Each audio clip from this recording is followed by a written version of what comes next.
Disabled people were among the early adopters of personal computers. They were quick to appreciate that word processing programs and printers gave them freedom from dependence on others to read and write for them. Some of these disabled early adopters became very knowledgeable about what could be achieved and used their knowledge to become independent students at a high level. They also gained the confidence to ask that providers of education make adjustments so that disabled students could make better use of course software and the web, rather than just word processing. For some disability groups, information in electronic format, whether computer-based or web-based, can be more accessible than printed information. For example, people who have limited mobility or limited manual skills can find it difficult to obtain or hold printed material. Visually impaired people can find it difficult or impossible to read print, but both these groups can be enabled to use a computer and, therefore, access the information electronically. Online communication can enable disabled students to communicate with their peers on an equal basis. For example, a deaf student or a student with Asperger's syndrome may find it difficult to interact in a face-to-face tutorial, but may have less difficulty interacting when using a text conferencing system in which everyone types and reads text.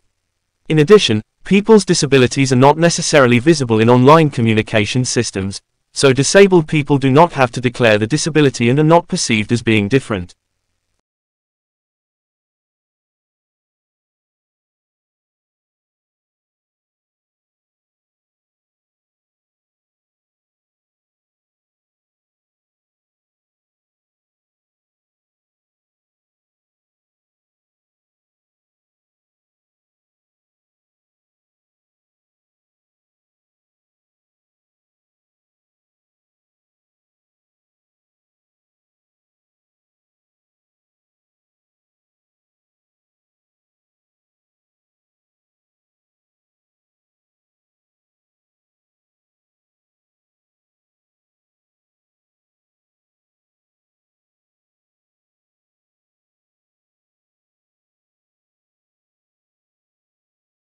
In its periodic quest for culinary identity, Australia automatically looks to its indigenous ingredients, the foods that are native to this country. There can be little doubt that using an indigenous product must qualify a dish as Australian, notes Stephanie Alexander. Similarly, and without qualification, states that a uniquely Australian food culture can only be based upon foods indigenous to this country, although, as Krall remarks, proposing Australian native foods as national symbols relies more upon their association with nature and geographic origin than on common usage. Notwithstanding the lack of justification for the premise that national dishes are, of necessity, founded on ingredients native to the country, after all, Italy's gastronomic identity is tied to the non-indigenous tomato, Thailand's to the non-indigenous chili. The reality is that Australians do not eat indigenous foods in significant quantities. The exceptions are fish, crustaceans and shellfish from oceans, rivers and lakes, most of which are unarguably unique to this country. Despite valiant and well-intentioned efforts today at promoting and encouraging the consumption of native resources, bush foods are not harvested or produced in sufficient quantities for them to be a standard component of Australian diets, nor are they generally accessible.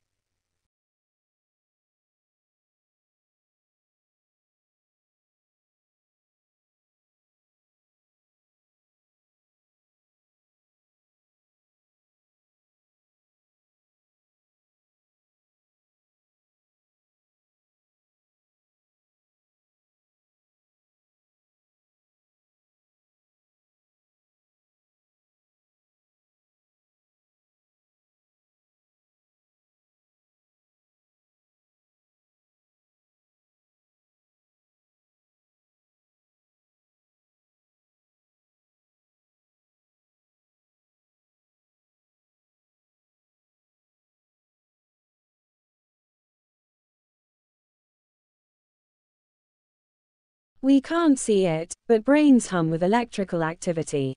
Brain waves created by the coordinated firing of huge collections of nerve cells pinball around the brain.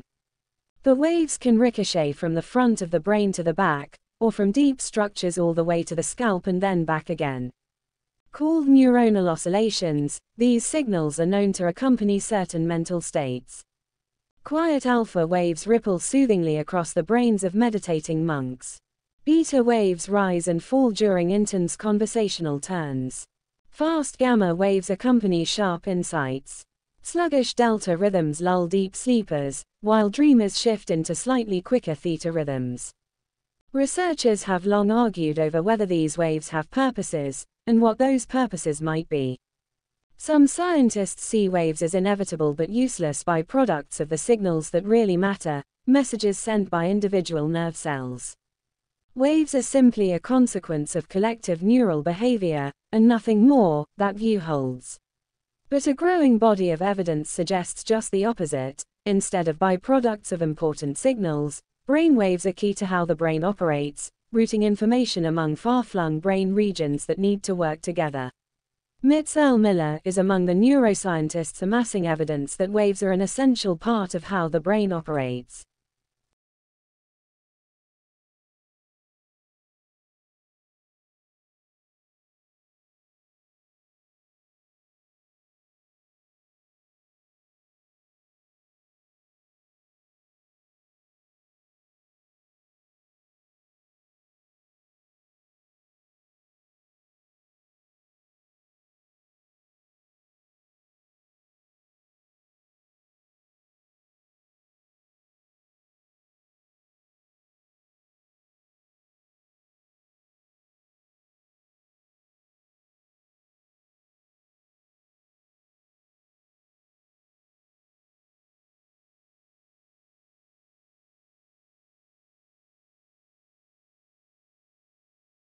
Banks provide short-term finance to companies in the form of an overdraft on a current account. The advantage of an overdraft is its flexibility. When the cash needs of the company increase with seasonal factors, the company can continue to write checks and watch the overdraft increase. When the goods and services are sold and cash begins to flow in, the company should be able to watch the overdraft decrease again. The most obvious example of a business which operates in this pattern is farming. The farmer uses the overdraft to finance the acquisition of seed for arable farming, or feed through the winter for stock farming and to cover the period when the crops or animals are growing and maturing. The overdraft is reduced when the crops or the animals are sold. The main disadvantage of an overdraft is that it is repayable on demand.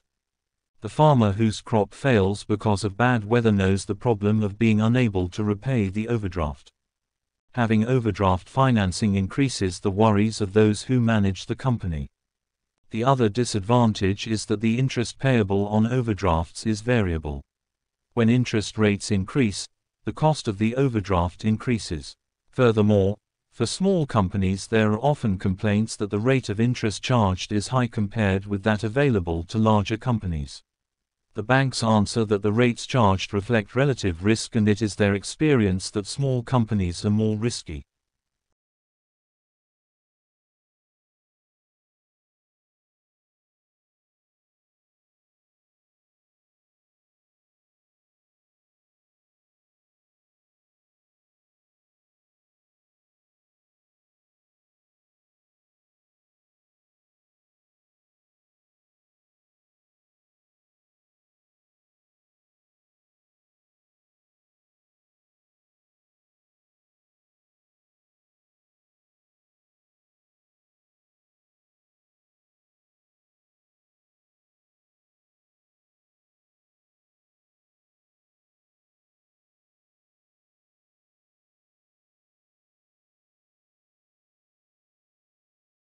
Research shows that when people work with a positive mindset, performance on nearly every level, productivity, creativity, engagement improves.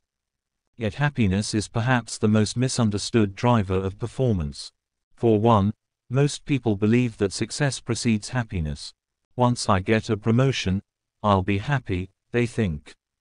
Or, once I hit my sales target, I'll feel great. But because success is a moving target, as soon as you hit your target, you raise it again, the happiness that results from success is fleeting. In fact, it works the other way around. People who cultivate a positive mindset perform better in the face of challenge. I call this the happiness advantage. Every business outcome shows improvement when the brain is positive. I've observed this effect in my role as a researcher and lecturer in 48 countries on the connection between employee happiness and success. And I'm not alone. In a meta-analysis of 225 academic studies, researchers Sonia Lyubomirsky, Laura King, and Ed Diener found strong evidence of directional causality between life satisfaction and successful business outcomes. Another common misconception is that our genetics, our environment, or a combination of the two determines how happy we are. To be sure, both factors have an impact.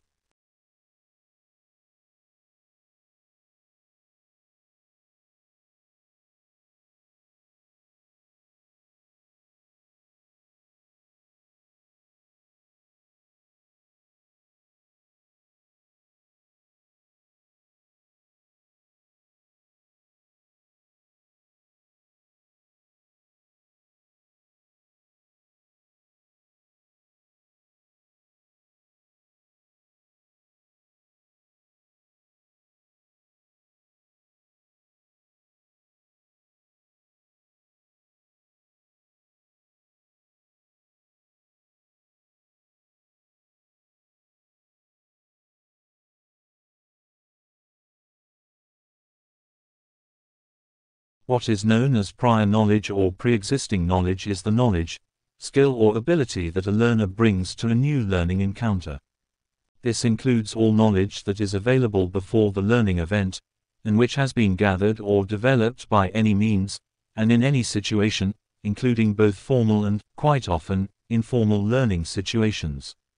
Learners need enough previous knowledge and understanding to enable them to learn new things. They also need help making links with new and previous explicit knowledge. It is considered to be valuable to go through a process of what has been called activating prior knowledge. Teachers often go through this process at the beginning of a new topic. They also use introductory strategies at the beginning of lessons which are continuations from previous lessons. In terms of the practicalities of teaching, this is a process of making children think about the topic or remember what has been covered already. In terms of theory, it is to do with activating particular schemas.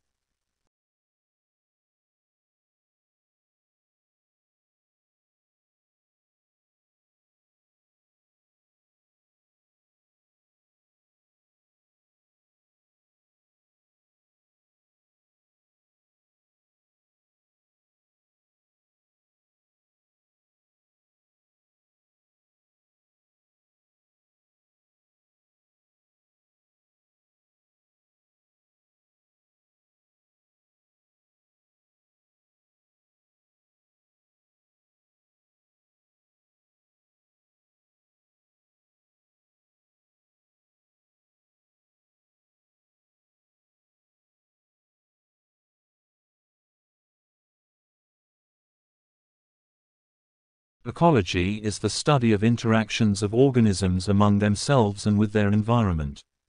It seeks to understand patterns in nature, e.g., the spatial and temporal distribution of organisms and the processes governing those patterns.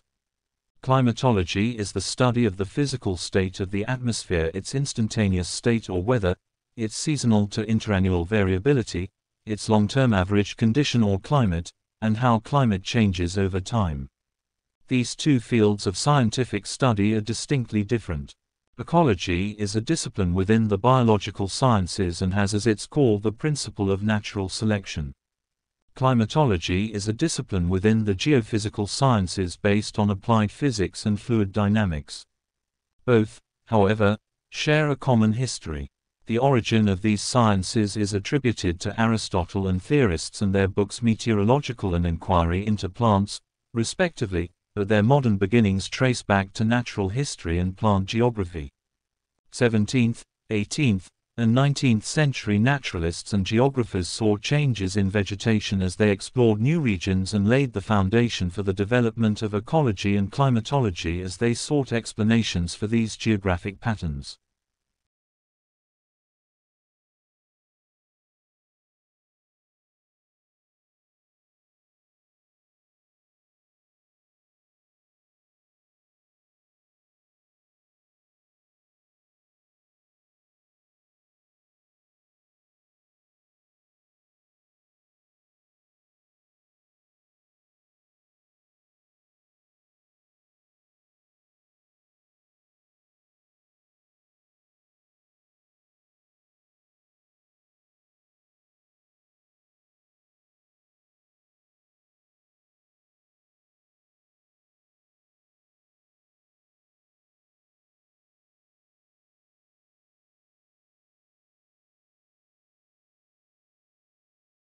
It might seem a little eccentric, but reviewing your work by reading it aloud can help to identify the woolliest areas.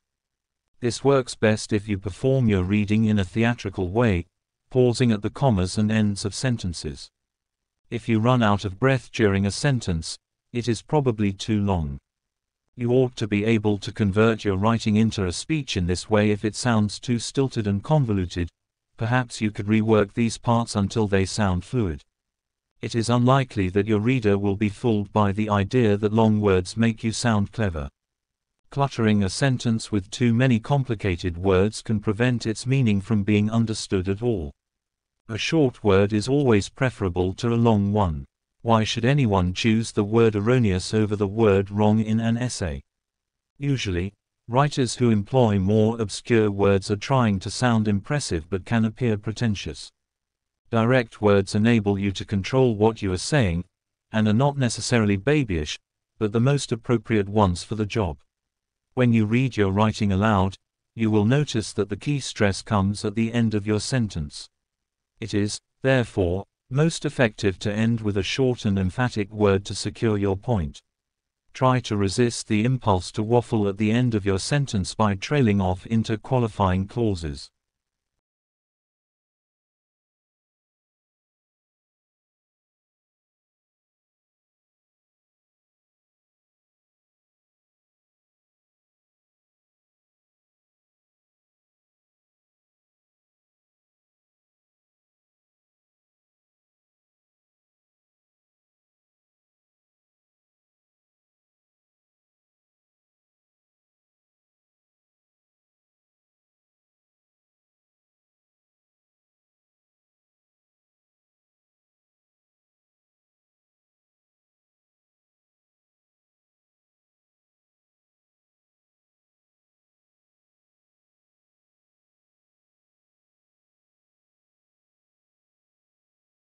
In a study in the current issue of the journal PLOS ONE, a team of scientists in Germany showed experts and novices simple geometric objects and simple chess positions and asked the subjects to identify them.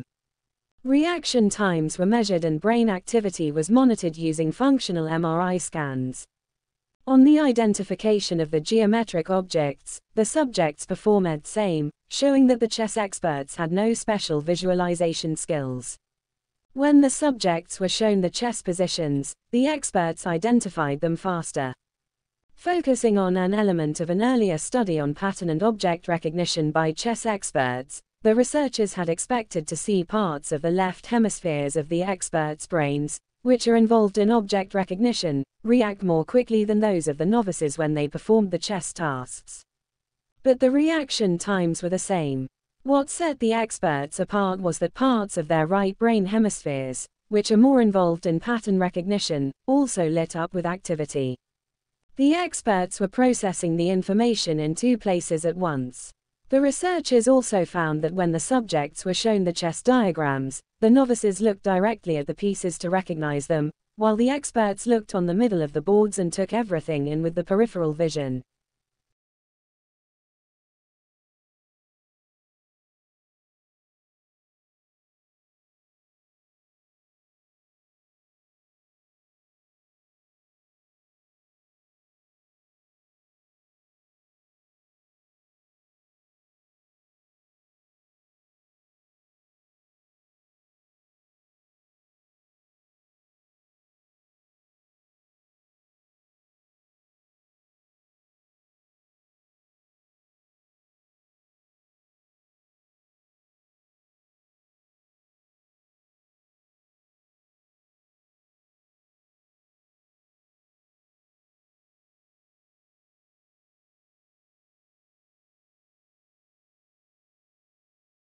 One of Guinness World Records' more unusual awards was presented at the National Maritime Museum yesterday.